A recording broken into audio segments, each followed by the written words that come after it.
et bienvenue dans cette nouvelle vidéo de présentation de mon projet Power BI réalisé dans le cadre de ma formation en génie mécanique du système industriel. J'ai choisi de concevoir un tableau de bord de suivi de production pour analyser les performances et l'efficacité de nos équipements. Nous sommes actuels sur la première page de ce dashboard, la vue globale de production.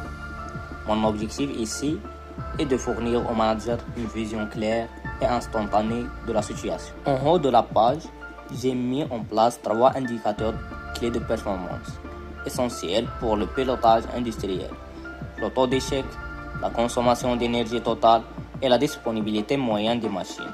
À droite, une gauge me permet de visualiser rapidement cette disponibilité. Au centre, le graphique à barre empilée détaille l'état d'avancement par équipement, de la machine M1 jusqu'à M5, ce qui permet d'identifier facilement les machines ayant le plus de tâches retardées ou échouées. Ce tableau de bord est entièrement interactif grâce au segment Opération type situé en haut. Nous pouvons isoler les données par type d'usinage ou de procédé. Par exemple, en filtrant les opérations de type additif, on constate que le taux d'échec est de 13,16% et la disponibilité moyenne c'est 89,65.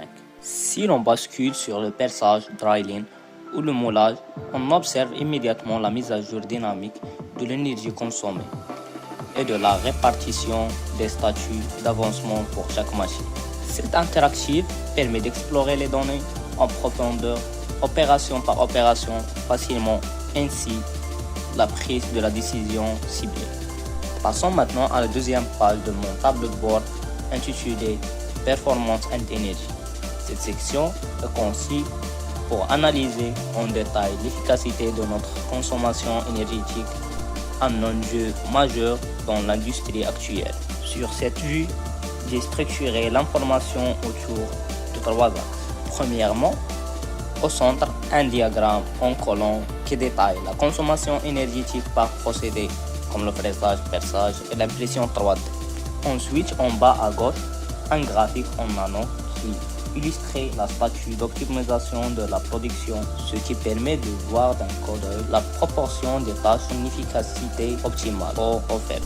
Enfin, en bas à droite, une courbe du suivi temporel qui traçait l'évolution de la demande totale en énergie sur plusieurs jours. Pour affiner l'analyse, j'ai intégré un segment interactif basé sur l'identifiant des machines. En sélectionnant par exemple la machine M1, l'ensemble des visuels se met à jour pour ne refléter que les données de cet équipement précis. En naviguant d'une machine à l'autre, de M2 à M5, un manager peut immédiatement comparer les profils énergétiques. Cela permet d'isoler rapidement un équipement qui représenterait une surconsommation anormale sur un procédé particulier ou dont le statut d'efficacité globale serait dégradé par rapport aux autres.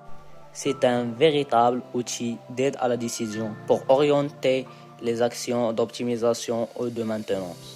Nous voici sur la troisième et la dernière page de ce tableau de bord, l'analyse des défaillances. Cette section est vitale pour la qualité et la maintenance, car elle permet de comprendre les causes profondes des problèmes de la production.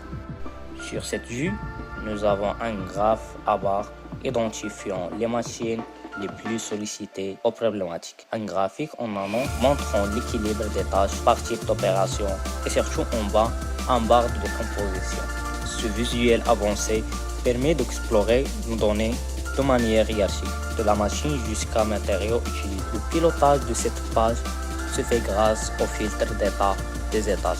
Job Statut. En sélection complète, nous pouvons analyser la répartition de toutes nos opérations réussies. En basculant sur Deadline, on isole instantanément les goulots d'étranglement pour voir quelle machine ou quel procédé accumulant le plus de retard.